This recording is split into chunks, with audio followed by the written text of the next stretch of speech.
കൊച്ചിയിൽ 4 വയസ്സുകാരിയെ പുഴയിലെറിഞ്ഞ് കൊലപ്പെടുത്തിയ കേസിൽ പ്രതിയായ അമ്മയെ മുഴുകുളം പാലത്തിലെത്തിച്ച് പോലീസ് തെളിവെടുപ്പ് നടത്തി. പാലത്തിന്റെ മധ്യഭാഗത്തെത്തുന്നതിന് മുൻപ് ഇവിടെ വച്ചാണ് മകളെ പുഴയിലേക്ക് എറിഞ്ഞതെന്ന് പോലീസിനോട് അമ്മ പറഞ്ഞു. തെളിവെടുപ്പിനിടെ പ്രതിയുടെ മുഖം കാണിക്കണമെന്ന് പ്രദേശവാസികൾ ആക്രോശിച്ചു. വളരെ വൈകാരികമായാണ് നാട്ടുകാർ പോലീസിനോട് പെരുമാറിയത്. തെളിവെടുപ്പിന് ശേഷം പ്രതിയുമായി പോലീസ് സ്റ്റേഷനിലേക്ക് മടങ്ങി. 10 മിനിറ്റ് മാത്രമാണ് തെളിവെടുപ്പ് നീണ്ടത്. കുട്ടിക്ക് വേണ്ടിയുള്ള രക്ഷാപ്രവർത്തനത്തിൽ പങ്കാളിയായ നാട്ടുകാരടക്കം 100ഓളം പേരാണ് പ്രദേശത്ത് തടിച്ചുകൂടിയത്. പോക്സോ കേസടക്കം ഉൾപ്പെട്ടിട്ടുള്ളതിനാൽ പ്രതിയുടെ മുഖം മറച്ചാണ് പോലീസ് കൊണ്ടുവന്നത്. ഇത് കണക്കിലെടുക്കാതെ നാട്ടുകാർ അവരുടെ മുഖം കാണിക്കണമെന്നടക്കം ആവശ്യപ്പെട്ടാണ് രോഷാകുലരായത്. നാട്ടുകാരുടെ പ്രതിഷേധമടക്കം കണക്കിലെടുത്ത് ചുരുങ്ങിയ സമയത്തിനുള്ളിൽ തെളിവെടുപ്പ് പൂർത്തിയാക്കി തിരിച്ചു പോവുകയായിരുന്നു. പാലത്തിന്റെ ഏത് ഭാഗത്തു നിന്നാണ് കുഞ്ഞിനെ എറിഞ്ഞത് എന്നടക്കമുള്ള കാര്യങ്ങൾ പ്രതി കാണിച്ചുകൊടുത്തു. യാതൊരു ഭാവഭേദവുമില്ലാതെയാണ് അവർ വന്നതെന്ന് നാട്ടുകാർ പറഞ്ഞു. അവളെ മുന്നിൽ കിട്ടിയിരുന്നെങ്കിൽ അടിച്ചു ശരിയാക്കുമായിരുന്നുവെന്നും ചവിട്ടിക്കൂട്ടും എന്നൊക്കെയാണ് നാട്ടുകാർ രോഷത്തോടെ പറഞ്ഞത്.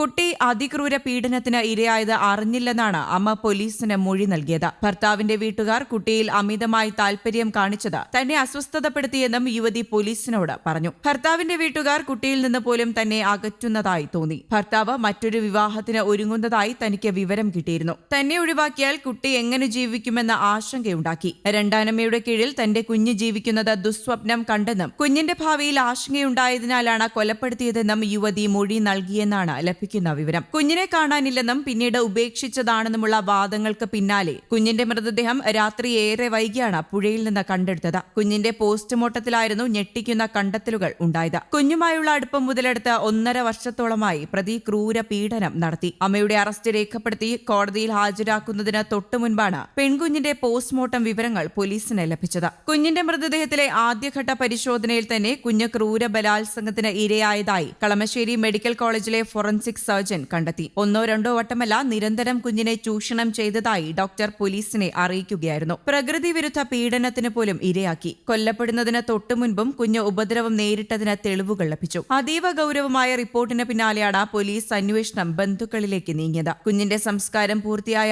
അന്ന് രാത്രി തന്നെ അച്ഛന്റെ അടുത്ത ബന്ധുക്കളെ ചോദ്യം ചെയ്തു. വീട്ടിലെ സ്ത്രീകളുടെ മൊഴിയെടുത്തു. അടുത്ത ബന്ധുവിലേക്ക് സംശയങ്ങൾ നീളുന്നതായിരുന്നു പലരുടെയും മൊഴി. ഒരു തവണ ചോദ്യം ചെയ്ത് ഇയാളെ വിട്ടയക്കുകയും ചെയ്തിരുന്നു. മറ്റു 2 ബന്ധുക്കൾക്കൊപ്പം വീണ്ടും വിളിച്ചുവരുത്തി വിശദമായി ചോദ്യം ചെയ്തു. തെളിവുകൾ നിരത്തിയതോടെ ഒടുവിൽ പ്രതി കുറ്റം സമ്മതിച്ചെന്നാണ് പോലീസ് അറിയിച്ചത്. തനിക്ക് കയ്യബദ്ധം പറ്റിയെന്ന് പറഞ്ഞാണ് പ്രതി പൊട്ടിക്കരഞ്ഞത്. കൊല്ലപ്പെട്ട അന്ന് രാവിലെയും പ്രതി കുഞ്ഞിനെ ബലാത്സംഗം ചെയ്തുവെന്നാണ് കണ്ടെത്തൽ. പോക്സോ കേസിൽ ബലാത്സംഗം, അടുത്ത ബന്ധുവിൽ നിന്ന് നേരിടുന്ന ലൈംഗിക ചൂഷണത്തിന് ചേർക്കുന്ന വകുപ്പ് എന്നിവയാണ് പ്രതിക്കെതിരെ ചുമത്തിയിരിക്കുന്നത്. കുഞ്ഞിന്റെ വീട്ടിൽ ഫോറൻസിക് സംഘം പരിശോധനയും നടത്തി.